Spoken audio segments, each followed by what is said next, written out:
So, ayun nga guys, pag-usapan natin kung yung possible reasons kung bakit ako na-demonize. Sa ewan ko kung isa doon is face swapping or no. Pero yung nakalagay doon sa noong clinic ko yon is yung parang meron akong ginamit na video daw ng iba. Tapos, nag-promote daw ako ng video ng iba kahit may permission sila. So, yun yung nakalagay doon. Tapos, meron daw akong ginamit na video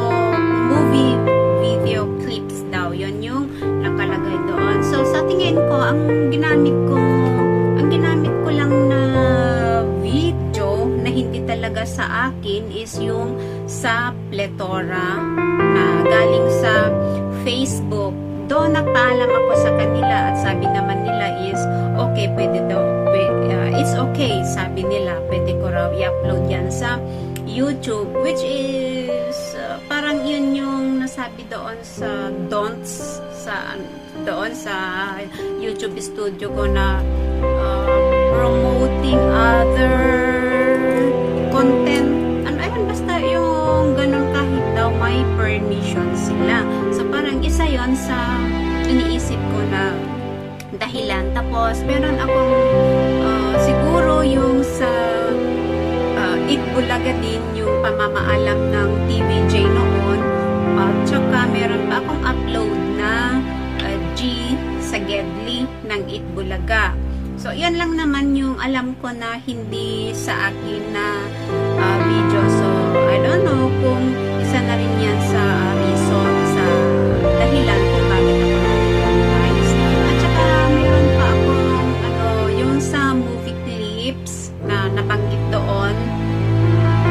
Nasa ko is, meron din akong ginamit na in-edit ko, di ba? In-edit ko yung movie clips na yan. Tapos, mukha nating mga pop-ups yung nilagay ko. So, baka isa na rin yun na dahilan yung nai-premiere ko noon. Tapos yung sangre, yung mga sangre na-edit din. So, hindi ko alam kung isa yon sa dahilan. Pero, I'm not sure kung pati sa face swapping is din doon. Pero wala namang nakalagay na sa bastang nakalagay doon is yun nga na promotion. Yun ang promote ng ibang link kahit may sila, tapos movie clips daw.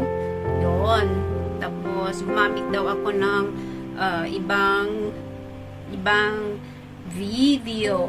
So, yan lang naman yung alam ko na videos na hindi talaga sa akin, yung sa Itbulaga sa Plethora. So, yun. So, di natin alam. Ingat-ingat na lang sa ingat-ingat na lang guys sa mga ina-upload natin. So, let's say na lang lahat, dinelete ko na yung mga videos na yan. So, let's say na lang sa pagre-reapply ko by December 28 daw. So, ayan, okay lang, wala namang inaasahan ko na yun eh. Inaasahan ko na yun. So, hindi masakit sa akin. So, go pa rin, tuloy-tuloy pa rin. Tuloy-tuloy pa rin sa pag-upload ng video. So, yun, meron pa akong 3,300 watch hours. So, hindi ko alam kung maaabot ko yan. Mapupuno ko yung 4,000 watch hour within 3 months hanggang December 28 nang re-apply ko. So, yun, sige lang, okay lang. Basta nag-aayos na ako. At ako'y gagala na kasi mag-aalas 2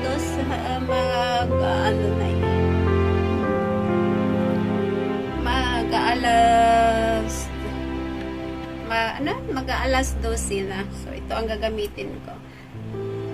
May nagbigay to sa akin from Pinas. May nagbigay to sa akin. Regalo niya sa akin. Noong last na uwi ko. So, Yun.